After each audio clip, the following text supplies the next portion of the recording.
Olá pessoal, bom dia.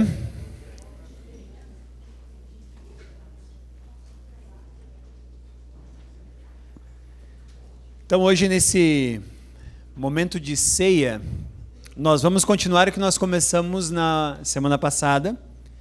Como eu falei, até o dia 17, que é o domingo de Páscoa, nós vamos passar pela última semana do Ministério Terreno de Cristo. Então no domingo passado nós falamos sobre o famoso Domingo de Ramos, ou o Domingo da Entrada Triunfal. E todos nós recebemos os devocionais para fazer os devocionais da semana relativos exatamente àquele dia, né? Eu mostrei aqui, depois foi postado nos membros e mandei para os facilitadores também, os devocionais para a gente fazer relacionados ao Domingo de Ramos. Então hoje nós vamos continuar, e essa semana então nós vamos passar pela segunda e terça-feira que antecedem a Páscoa. Então já prepara aí que depois nós vamos mostrar os devocionais aí, relacionados ao dia de segunda e terça-feira, para nós entendermos como foi pesada para Cristo aquela semana toda. Ele sabendo que estava às vésperas da cruz, e ao mesmo tempo tendo seus embates com os religiosos judeus, resistência por parte do povo judeu, e o ensino que ele tinha para transmitir como última mensagem aos seus discípulos. Foi realmente uma semana bastante intensa de Cristo no seu ministério, por isso é que a maior parte de todos os evangelhos são dedicados a essa última semana. Jesus teve 3 anos de ministério, e uma semana de ministério dele é detalhada e ocupa a maior parte dos evangelhos, então mostra como foi importante essa semana. Então você pode abrir a sua Bíblia a partir de Mateus capítulo 21, a partir do verso 18. Ali nós vamos ter então o que aconteceu com Jesus depois que ele teve o enfrentamento com os judeus, a purificação do templo logo após a entrada triunfal, vai até a cidade de Betânia, que fica a cerca de 6 quilômetros de Jerusalém, e aí então Jesus passava a noite e no dia seguinte sempre ele retornava para Jerusalém.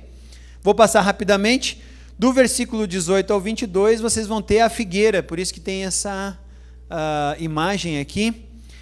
Jesus então ele vai amaldiçoar uma figueira, e às vezes o pessoal fica pensando, pô, que malvado que Jesus foi, né? Porque a planta não tinha nada a ver, coitada da plantinha, né? Para que fazer secar uma planta? Figueira é o símbolo da nação de Israel, em especial da cidade de Jerusalém. Então agora Jesus vai ter um símbolo visual do que está acontecendo com a nação de Israel. Jesus queria e veio colher os frutos da nação, e nós já vamos olhar isso no texto que nós estudarmos. E ao colher os frutos, ou seja, quando Deus planta Israel lá no livro de Êxodo, tirando do Egito, ensinando a lei, pedindo para que essa nação seja a sua presença na terra, coloca ela num lugar da terra prometida, em Canaã. Josué tem as grandes vitórias em que Israel consegue se estabelecer naquela região. Depois vem um período de juízes, Deus deu para eles libertadores, que são os juízes, Deus deu para eles reis, Deus deu para eles profetas, além da lei que Moisés já havia dado, para que Israel fosse a sua presença entre as nações. E agora o Messias veio colher os frutos. E quantos frutos Israel deu? Nenhum. Então essa figueira, ela simboliza a nação de Israel, que em um primeiro momento ela pode até parecer bonita, frondosa, mas quando você vai procurar os frutos, não tem nada. Então esse é o momento que Jesus fala daquela figueira. Logo depois, do versículo 23 ao versículo 27, tudo isso em Mateus 21, a autoridade de Jesus começa a ser questionada. As pessoas começam a questionar a autoridade de Jesus. E aí do versículo 28 a 32, Jesus vai falar sobre a parábola de 2 filhos, que é uma parábola extremamente interessante. Porque ele fala que o importante não é a prontidão em falar, mas uma obediência que acontece mesmo diante de uma recusa inicial. Lembra, tinha 2 filhos, o pai pediu para ajudar, um disse vou e não foi. O outro disse, eu acho que eu não vou, mas foi. E aí Jesus conversa com os judeus dizendo qual dos 2 obedeceu. Então, esse é o clima que está entre Jesus e a nação de Israel, quando nós vamos agora então ler Mateus capítulo 21, do versículo 33 ao versículo 46. Vamos ver o que Jesus tem a ensinar com essa parábola que ele vai falar aos líderes religiosos. Então, Mateus capítulo 21, versículo 33, começa assim: ouçam outra parábola. Havia um proprietário de terras que plantou uma vinha, colocou uma cerca ao redor dela, cavou um tanque para prensar uvas e construiu uma torre. Depois, arrendou a vinha para alguns lavradores e foi fazer uma viagem. Aproximando-se a época da colheita, enviou seus servos aos lavradores para receber os frutos que lhe pertenciam. Os lavradores agarraram seus servos. A um espancaram, a outro mataram e apedrejaram o terceiro. Então enviou-lhes outros servos, em maior número, e os lavradores os trataram da mesma forma. Por último enviou-lhes seu filho, dizendo: a meu filho respeitarão. Mas quando os lavradores viram o filho, disseram uns aos outros: esse é o herdeiro, venham, vamos matá-lo e tomar a sua herança. Assim eles o agarraram, lançaram-no para fora da vinha e o mataram. Portanto, quando vier o dono da vinha, o que fará aqueles lavradores? Responderam eles: matará de modo horrível esses perversos e arrendará a vinha a outros lavradores que lhe deem a sua parte no tempo da colheita. Jesus lhe disse: vocês nunca leram isso nas Escrituras? A pedra que os construtores rejeitaram tornou-se a pedra angular. Isso vem do Senhor e é algo maravilhoso para nós. Portanto, eu lhes digo que o reino de Deus será tirado de vocês e será dado a um povo que dê os frutos do reino. Aquele que cair sobre essa pedra será despedaçado, e aquele sobre quem ela cair será reduzido a pó. Quando os chefes dos sacerdotes e os fariseus ouviram as parábolas de Jesus, compreenderam que ele falava a respeito deles. E procuravam um meio de prendê-lo, mas tinham medo das multidões, pois elas o consideravam um profeta. Esse é o contexto da passagem que nós acabamos de ler.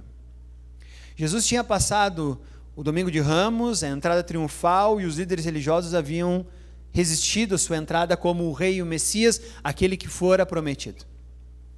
Quando ele entra no templo, ele faz a purificação do templo, ele chuta a mesa dos cambistas, ele chama os líderes religiosos de víboras que estão manipulando o povo, estão distorcendo o sentido do templo, e aí Jesus fala: minha casa será uma casa de oração. Nesse dia, logo depois, então, ele vai embora para a cidade de Betânia para retornar na segunda-feira e cruzar pela figueira e ensinar para os seus discípulos o que acontecerá realmente com esse povo de Israel. E aí, então, quando ele está lá, ele conta as 2 parábolas. Logo depois que a sua autoridade foi questionada, ele conta a parábola do filho que obedeceu, não obedecendo, e do que não obedeceu, obedecendo. E logo depois ele conta essa parábola. Então o contexto desse texto é a resistência do povo, da nação de Israel ao seu Messias. Deus manda o Messias para colher os frutos, e eis que Israel não tem fruto. Então, Jesus vai contar uma parábola que é uma breve história da nação de Israel. Deus disse: olha, um homem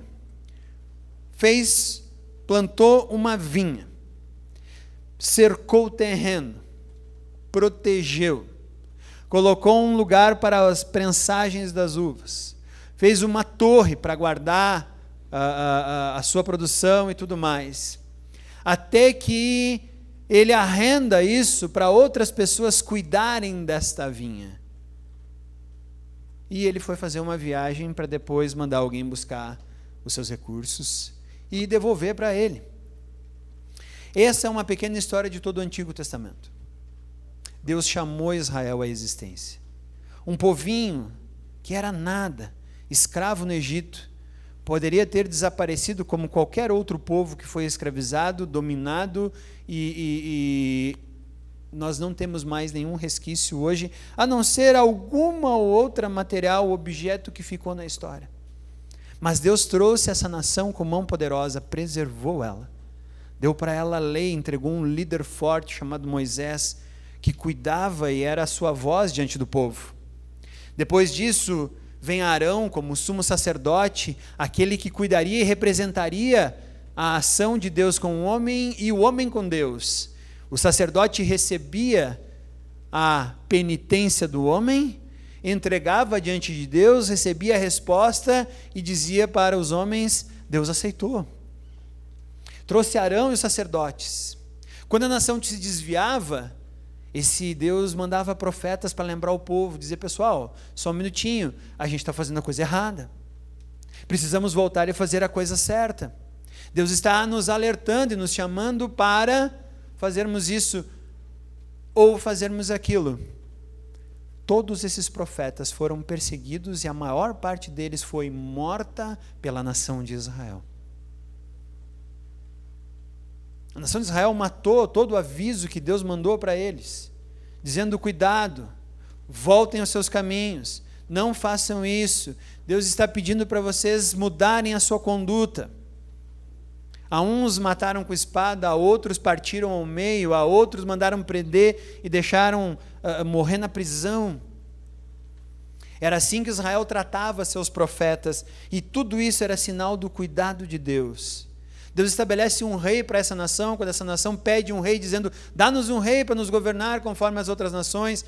Samuel fica triste e Deus diz: não, tu vai dar um rei. Tanto que o segundo rei da nação de Israel é chamado o homem segundo o coração de Deus, o rei Davi. Soberanamente, Deus cuidando dessa nação, dirigindo essa nação. Então, olha só quantas pessoas Deus manda: profetas, Deus manda Moisés, manda Abraão, manda Arão, manda os reis, manda profetas, sacerdotes, manda todo tipo de cuidado. E essa nação não ouve, e essa nação não escuta. O propósito de Israel existir não é ter o maior PIB do mundo. O propósito de Israel existir não é ter uma nação com as fronteiras seguras, se protegendo de todo tipo de ataque. O propósito de Israel existir não é ter um dos maiores exércitos do mundo. O propósito de Israel existir não é ter uma moeda forte diante das pessoas. O propósito de Israel existir não é ter um tipo de desenvolvimento tecnológico cujo mundo vai ficar abismado. O propósito de Israel existir era cumprir o seu papel sendo a presença de Deus entre as nações. Deus nunca pediu para Israel ser o líder mundial em economia, em indústria, em comércio, em exército, em tecnologia, em quantidade de pessoas que têm mestrado, que é hoje como Israel é conhecida. Deus sempre pediu para Israel ser a sua presença. Os profetas eram um aviso constante, um alerta constante para que Israel lembrasse do seu propósito. Era uma proteção divina, dizendo: vai lá, fala para aquele povo ali que eles não precisam conquistar mais uma nação. Vai lá e diz para eles isso. Vai lá e diz para eles que eles precisam voltar e entender a lei do Senhor, que brota a partir de um coração contrito, humilde e entregue a Deus. Vai lá e chama essa nação, porque eles estão se desviando dos propósitos que eu pedi para que eles tivessem. E quando alguém vinha avisar, era morto, era colocado de lado, era abandonado, era preso, passava fome. Aí o rei preferia servir os profetas de Baal e deixar passar fome os profetas do Senhor. É só ler o Antigo Testamento e essa é a história. O sistema religioso de Israel se tornou corrupto, egoísta e egocêntrico. O sistema religioso de Israel estava servindo a homens e a propósitos humanos. O sistema religioso de Israel estava contaminado completamente, porque todo o recurso que Deus estabelecia ali era usado de forma equivocada. Era usado para algum tipo de conforto humano, era usado para algum tipo de, atualmente falando, algum tipo de poder político, porque desde o retorno do cativeiro, o sumo sacerdócio em Israel era um cargo político. Por isso não me assusta muito hoje nós escutarmos entre a grande cúpula da política corrupta brasileira, pastor fazendo isso, pastor fazendo aquilo, pastor desviando ali, pastor mandando botar dinheiro lá. Tu diz, nossa, o que está acontecendo? Um sistema religioso que se corrompe por poder. Por poder. O problema é que a mídia não sabe diferenciar, que essas pessoas não são pastores. São lobos no meio do cordeiro. Só que eles não sabem diferenciar o que é pastor, o que é ovelha e o que é lobo. Então, se tem um nome evangélico, mesmo que seja lobo, para a mídia, lidera alguém e vira pastor. Então, aqui nós temos um sistema corrupto, porque o povo também era corrupto. O povo não queria ouvir correção. O povo queria ouvir que estava tudo bem, que ia dar certo. Que a nossa campanha militar ia expandir o nosso território, que a nossa colheita ia ser super boa, Deus não ia mandar gafanhotos, nem seca, nem nada. Mata o profeta que está dizendo que vai vir seca, gafanhoto, que nós vamos passar fome. Mata o exército, o profeta que diz que vai vir um exército aqui, vai nos cercar e vai nos tornar seus escravos, que nós vamos passar necessidade. Não queremos isso, somos a nação do Senhor. É isso que acontece hoje com muitos cristãos. Não queremos má notícia, só boa. Traga as boas. Tanto que o maior medo do cristão hoje é que o apocalipse aconteça. Quando você escuta assim, nossa, olha só, os cristãos serão perseguidos, vão votar uma lei que não pode orar, vamos orar contra essa lei. Ô louco, eu não vi Daniel fazer isso. Eu vi Daniel quando tinha uma lei que não podia orar, no seu quarto orando, sendo preso e assumindo as consequências por aquilo. Nós não queremos que o mundo fique não cristão, nós não queremos que o anticristo se levante. Aí começa uma guerra, gente, vamos orar, porque eu acho que aquele cara ele é o anticristo, vamos orar para ele não se levantar. Por quê? Porque se ele se levantar, começa a perseguição, a igreja vai se dar mal, mas não é o que o Apocalipse diz que vai acontecer? Por que vamos tentar impedir que isso aconteça? Eu quero que isso aconteça, porque quanto mais o Apocalipse se desenvolve, mais perto está da volta de Cristo e de eu estar com Ele. Que tipo de cristãos somos nós? A nação de Israel só queria boa notícia. Parece um outro povo que também só quer boa notícia. Sistema religioso corrupto, sistema doente, que acabou ficando servo da vontade humana. Servo da vontade humana. Esse era Israel no tempo de Jesus. O que os homens diziam era o que acontecia. Então os homens poderosos mandavam. À medida que eles revelavam seus desejos e tudo mais. E isso corrompe o seu propósito divino. Se a igreja passar a imitar Israel, vai acontecer a mesma coisa com nós. Cristo vai pegar os frutos e não vai ter. Aquilo que Paulo fala em Coríntios, vão ser queimados, não vai sobrar nada, mas serão resgatados como alguém que sai do meio do fogo. Mas o que sobrou é nada, queimou-se todo o ministério, porque era feito de palha, madeira e feno. Nós não podemos permitir que isso aconteça conosco. Nós somos essa nação, é por isso que Cristo morreu na cruz, e é por isso que ele está falando essa parábola um pouquinho antes da Sexta-feira Santa. E qual que é a consequência para Israel? Ela vai perder o seu privilégio. A vinha será entregue para outros trabalhadores. Quem serão esses outros trabalhadores?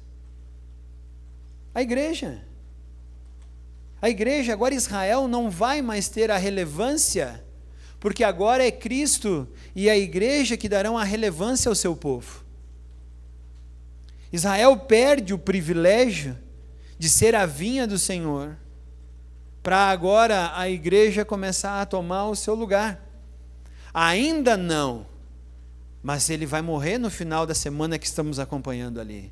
Estamos apenas na segunda-feira, na sexta ele estará sendo crucificado, e no domingo ele vai ressuscitar.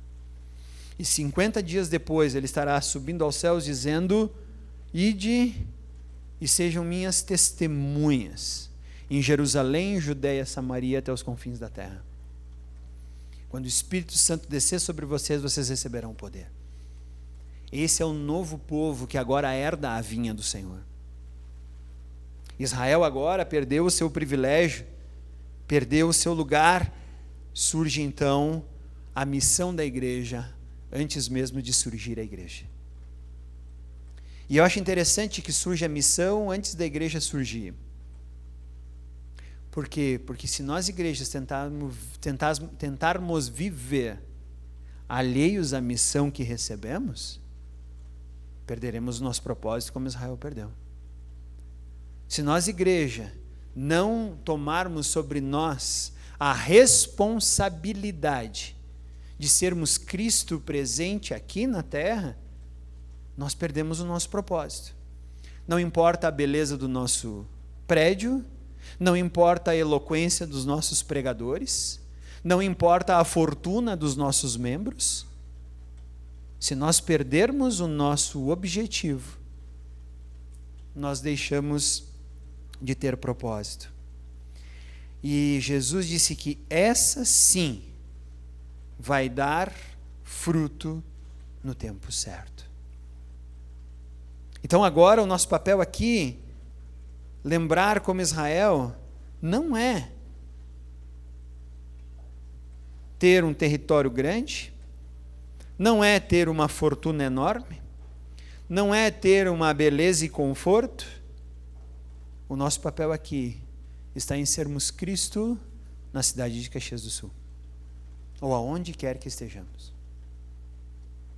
Aonde quer que estejamos, nós temos que ser Cristo na terra. A gente costuma às vezes confundir um prédio e chamar o prédio de igreja. Prédio não é igreja.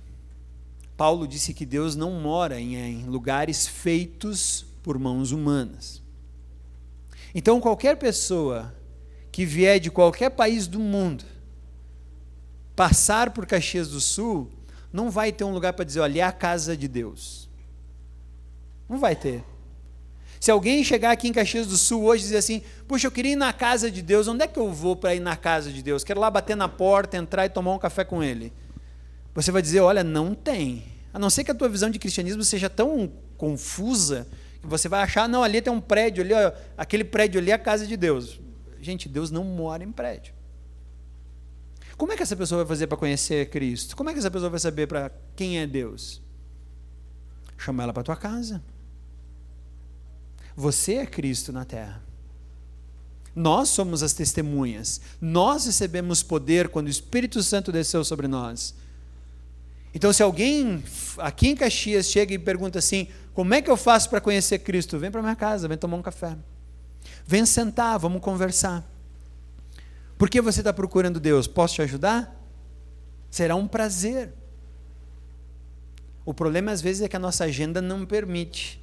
Estou muito ocupado, não posso. Olha, pode ser sábado à noite, a partir das 20, porque é o único horário que eu tenho. Nós somos as testemunhas. Qualquer coisa que fizermos aqui na terra nos impede de sermos essas testemunhas, temos que repensar tudo o que fazemos. Deus não mora em prédios feitos por mãos humanas, porque agora Ele tem um novo povo que dá fruto na sua vinha. E ele habita em pessoas. Por isso Paulo fala que nós somos o templo de Deus. Quer conhecer a Cristo? Que nos conheça. Talvez você pode ficar assustado. Não, mas peraí, como assim? É assim. Por isso nossa conduta tem que ser a mesma de Cristo. A mentira tem que dar lugar à verdade, o orgulho e a arrogância tem que dar lugar à humildade. O furto tem que dar lugar agora a honestidade e a generosidade. O que mais? Todo tipo de envolvimento que eu tenho, qualquer tipo de militância que eu penso, tem que ser a militância de Cristo, o seu reino, a produção de frutos para Ele. Esse é o motivo pelo qual você e eu existimos. Desde Adão e Eva, aonde Deus estabeleceu, lá no princípio, no Jardim do Éden, farei o homem à minha imagem conforme a minha semelhança. E é legal que no Decálogo, uma das coisas que Cristo pede para nós não fazermos é: não farão imagem de mim, porque será abominação. Por que você acha que Deus disse para nós não fazermos uma imagem dele sobre a terra? Basta você olhar no espelho. Deus já estabeleceu por Ele mesmo uma imagem dele sobre a terra. Por isso, qualquer coisa que fizermos e dizermos, isso aqui é Deus, é uma abominação. É por isso que o ídolo ele é tão nojento e asqueroso diante de Deus. Nós somos a imagem conforme a semelhança. E Israel deveria ter entendido esse seu papel. E nós, igreja, também devemos entender esse papel. E se nós somos a imagem conforme a semelhança, nós tínhamos e éramos perfeitos antes do pecado. O pecado manchou isso. Cristo veio agora fazer o quê? Resgatar isso. Por isso que as epístolas paulinas agora vivam de forma digna a vocação de vocês. Qual é a nossa vocação? A imagem conforme a semelhança de Deus na terra. Cristo vem restaurar isso. É por isso que nós, igreja, temos que ser perfeitos diante do mundo. Nós temos que amar como Cristo amou, nós temos que aceitar como Cristo aceitava, nós temos que falar com as pessoas como Cristo falava, nós temos que agir com as pessoas como Cristo agia, em todas as instâncias. Nós temos que nos submeter aos outros, nós temos que amar os outros, porque é assim que Cristo veio fazer.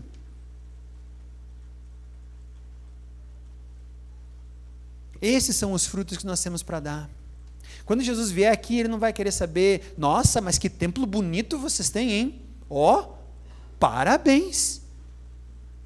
Se você acha que Cristo vai falar isso, por favor, leia Apocalipse novamente. Nossa, quanto dízimo você dá? Parabéns, 90% do que você ganha, você entrega lá, parabéns. Cristo vai falar isso? Nossa, os cultos de vocês demoravam 3 horas. Parabéns, olha, tem igreja por aí que dura meia hora, tem igreja que dura 15 minutinhos, parabéns, o culto de vocês dura 3 horas, vocês sim são fiéis. Eu acho que Cristo vai falar alguma coisa a respeito disso. Cristo vai dizer, filho amado, que bom que enquanto eu estive fora, você foi em minha presença para as pessoas ao teu redor. Você amou como eu amei, você instruiu as pessoas da forma como eu gostaria que fossem instruídas, você pastoreou, você cuidou da tua esposa, dos teus filhos e tudo mais. Que bom que você foi um exemplo para as pessoas ao teu redor.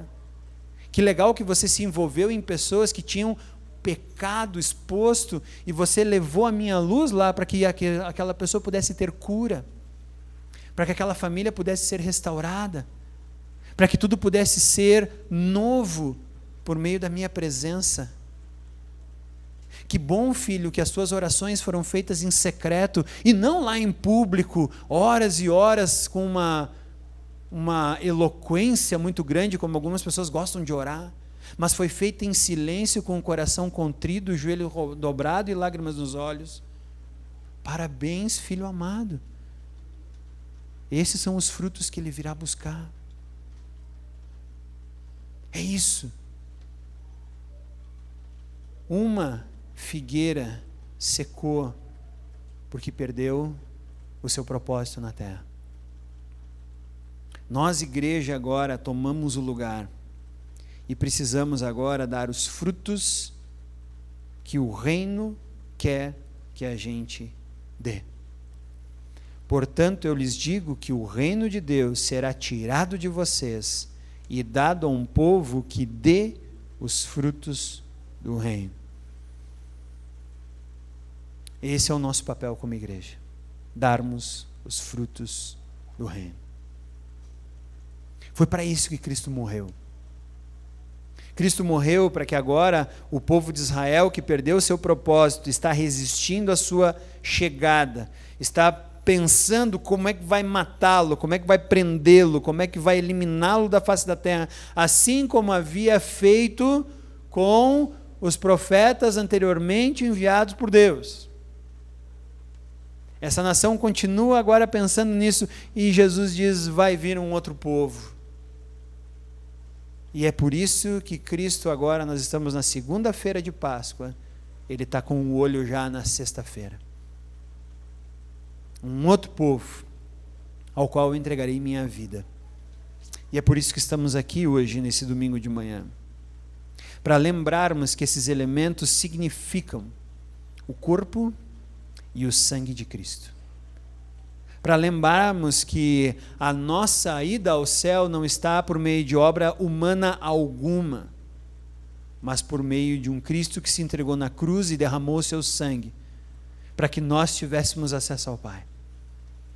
E Cristo, na quinta-feira de noite, ele participa da ceia com os seus discípulos, e ele lembra que ele só vai tomar novamente o fruto da videira quando estiver lá no céu conosco. Mas eu acho muito legal essa frase, tu pensa, tá, então Jesus só vai comer uva lá no céu. Seu Clóvis, quando subir, ele vai dizer: seu Clóvis, traz umas aí para mim. Está subindo seu Clóvis com uma cestinha lá, para entregar as uvas para Jesus. Não.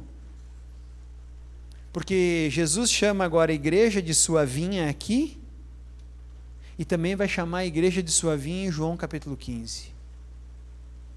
E aqui no capítulo 21, ele diz que nós precisamos dar frutos do reino. Então o que Jesus está dizendo para os seus discípulos é que naquela quinta-feira, em que ele está participando da ceia, ele diz: agora, depois, quando estivermos juntos lá no céu, colherei com vocês os frutos que vocês derem, porque vocês são a minha vinha. Jesus não está falando de uva, mas está falando dos frutos do reino, que é a sua videira, a igreja, da qual ele é a videira, nós somos os ramos e o Pai é o agricultor. Esses são os frutos que ele vai comer conosco lá. Essa é a promessa. E é justamente conectados a essa promessa que eu quero te convidar agora a buscar cada um dos elementos que estão aqui. A pegar esse pedaço de pão representando o corpo de Cristo, a pegar o cálice com um líquido que representa o sangue de Cristo derramado na cruz, aguardando ansiosamente o dia em que estaremos com Cristo lá comemorando tudo isso. Então, eu sei que o pessoal do louvor tem uma música, pode chegar aqui, nós vamos levantar e pegar os elementos e depois